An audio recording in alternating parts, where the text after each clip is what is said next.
Bonjour à tous, on se retrouve dans une nouvelle vidéo et dans cette vidéo je vais vous analyser l'action BNP Paribas, la plus grande banque française et qui tend à être la plus grande banque également européenne en matière d'investissement.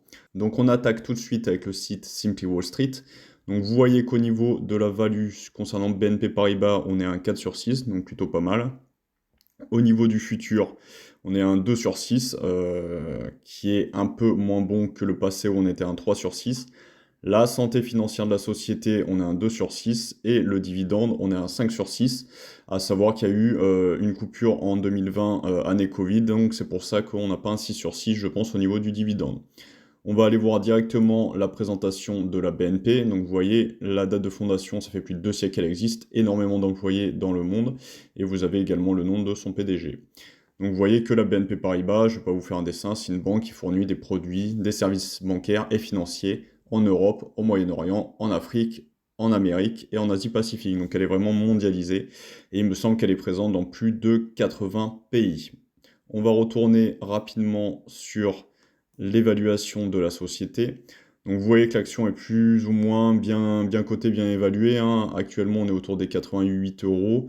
Et l'objectif, il me semble, est de 90. On reviendra dessus tout à l'heure.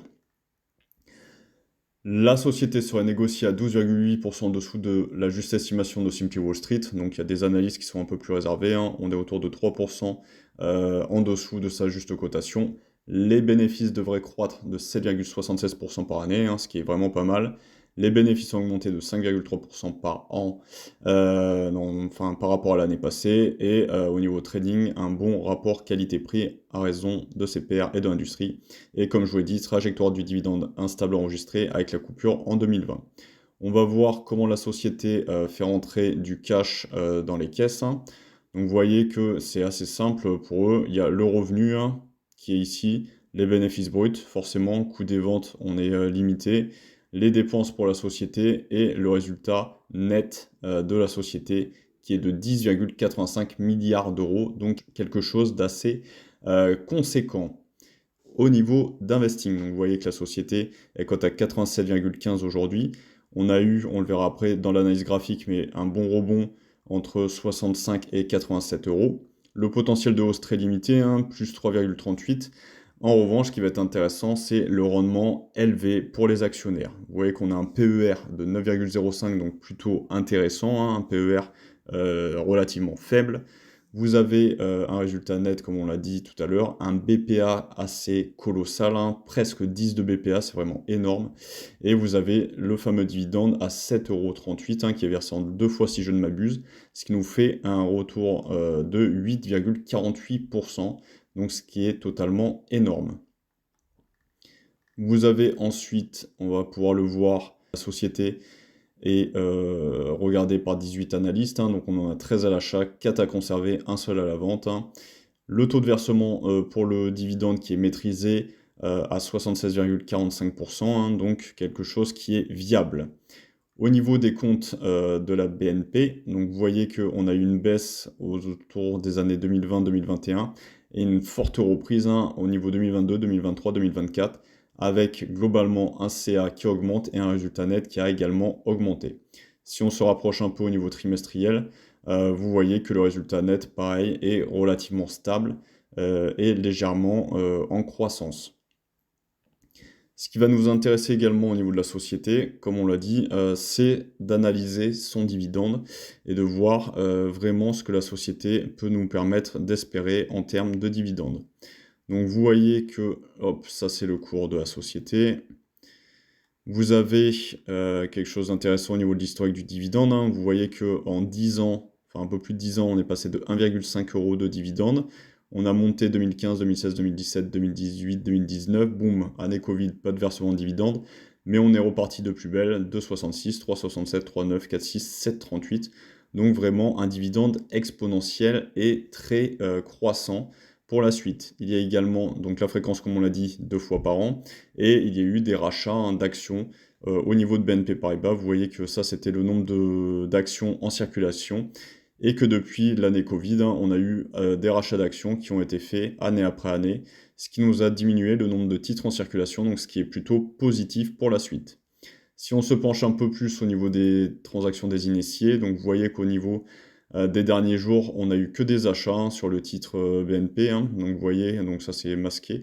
Mais au niveau des 70 euros, on a eu énormément d'achats, on a eu des achats un peu plus bas, et vous voyez que notamment on a le président qui a acheté pour 600 actions, donc un peu moins de 50 000 euros, et vous avez un millier d'actions achetées pour 67 000 euros également pour l'administrateur Nicolas Peter.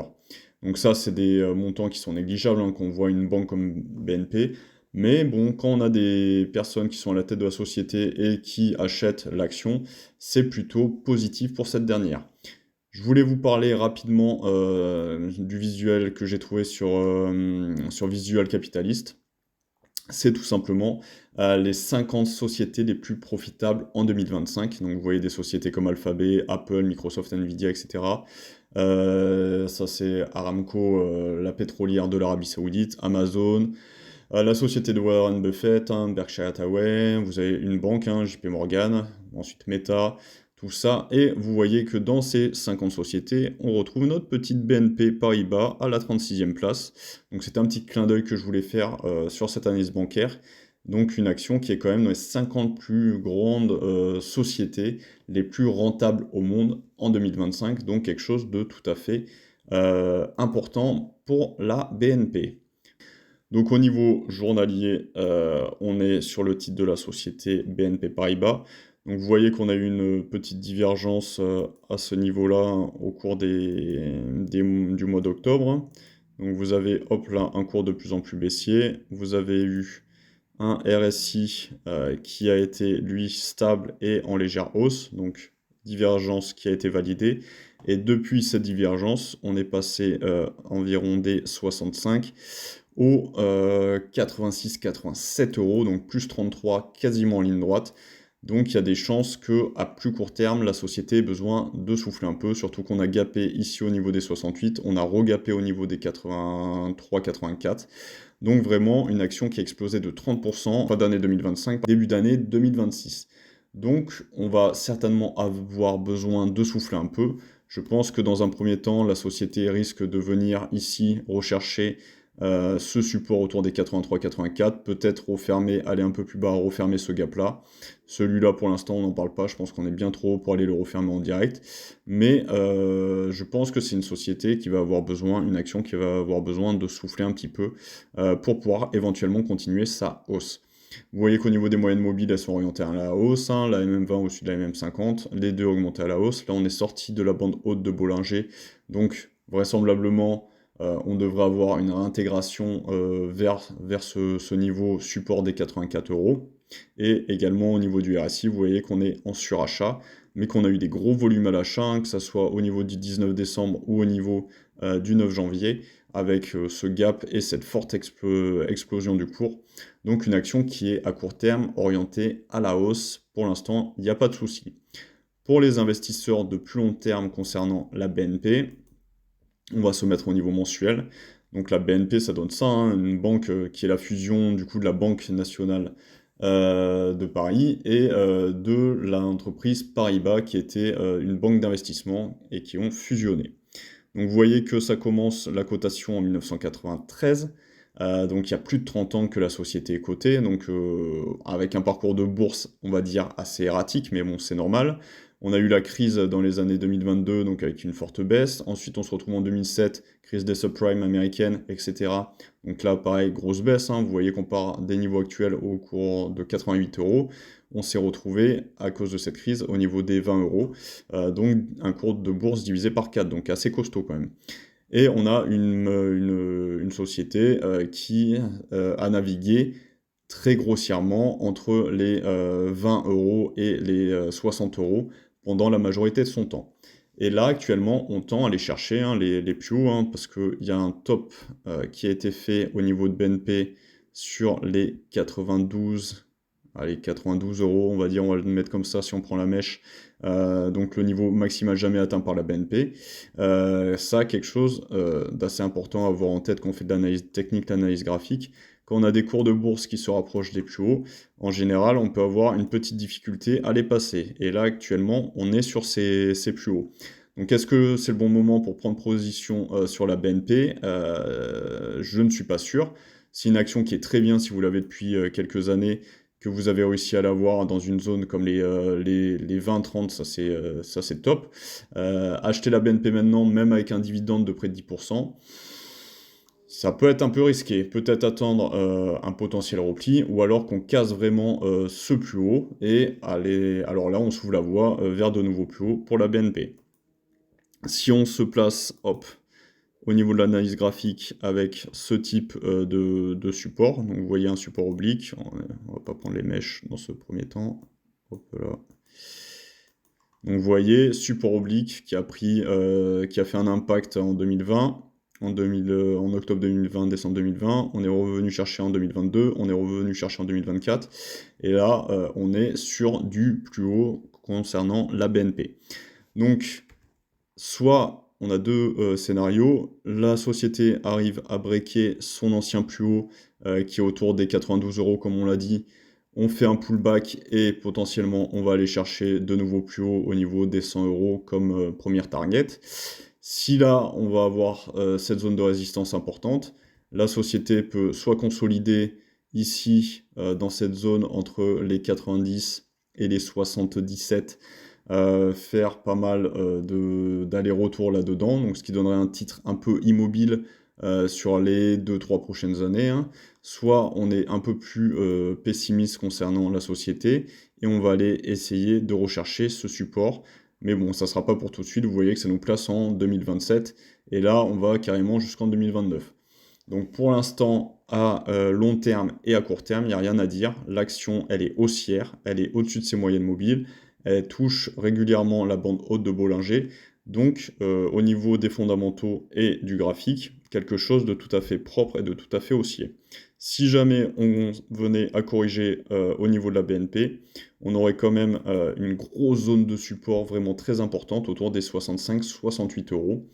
Donc la société, si elle revient dans cette zone-ci des 68 euros, ça serait totalement une bonne chose pour un investisseur qui voudrait entrer sur la société BNP Paribas, avec laquelle, je vous rappelle, il y a quand même un gros pourcentage de dividendes, ce qui n'enlève rien à la qualité de cette action. Le scénario, personnellement, que je privilégierais, ça serait d'attendre un petit peu, de voir comment ça consolide ici, comment ça construit dans cette zone, avec l'épée de Damoclès, de savoir qu'on est vraiment sur une zone de résistance qui est le plus haut, et il y a certainement des investisseurs qui vont retirer des bénéfices sur ce niveau d'action, ce qui va compliquer le passage, arriver à breaker cette résistance. J'aimerais finir la vidéo par un petit comparatif au niveau des autres sociétés. Donc on a également la Société Générale, qui est l'autre grande banque française, qui a vraiment performé l'année dernière, hein. Là, elle a vraiment explosé. Donc une banque qui a fait un gros rattrapage. Vous voyez qu'au cours de l'année passée, je crois que c'est le titre qui a le plus grimpé au niveau de la Société Générale. On est parti des 23 et on est allé chercher les 70, donc plus 191% concernant la Société Générale. Donc une action qui a vraiment décollé, qui est en surachat également, hein. Donc attention. Là-dessus, la société va peut-être avoir besoin de souffler et peut-être reprendre appui sur cet énorme support de long terme autour des 53. Zone intéressante si vous voulez acheter également des bancaires. Et on va terminer par une un peu plus petite, mais néanmoins intéressante, hein, Crédit Agricole. Donc vous voyez, Crédit Agricole, hop là, je vais nettoyer un peu le graphique parce que ça bougeait avec les dividendes. Crédit Agricole plus modeste, hein, mais pareil, qui construit bien, qui n'est pas en surachat, elle, donc je pense qu'elle en a un peu plus sous le pied que les deux autres. La petite banque, enfin la petite, tout est relatif, du Crédit Agricole. Donc vous voyez un peu la même configuration que la BNP Paribas. Vous avez hop, quelque chose comme ceci, mais quelque chose de très propre avec cette zone qui a été cassée pour le coup, de résistance qui est devenue support autour des 14-15 euros, et une société, elle, qui peut aller chercher son ancien plus haut autour des 32 euros. Donc c'est peut-être la bancaire à aller acheter pour moi. On est autour des 17-18. Si elle va chercher les 32, ça nous fait quand même une sacrée remontée, hein, parce que ça irait mettre le titre à plus 80%, tout en sachant que, pareil, le Crédit Agricole verse du dividende, même s'il est un peu plus modeste que la BNP au niveau du cours. On est plus à 7%, il me semble, alors que la BNP à 9%. Mais Crédit Agricole, vraiment banque intéressante, une vraie machine à cash aussi. Donc c'était le petit comparatif que je voulais faire au niveau des bancaires françaises. Voilà, n'hésitez pas à liker un maximum, à partager, à mettre des commentaires pour le référencement, je vous répondrai avec plaisir. Et dites-moi en commentaire les actions que vous souhaitez que j'analyse. Je vous souhaite une bonne journée à tous. Ciao!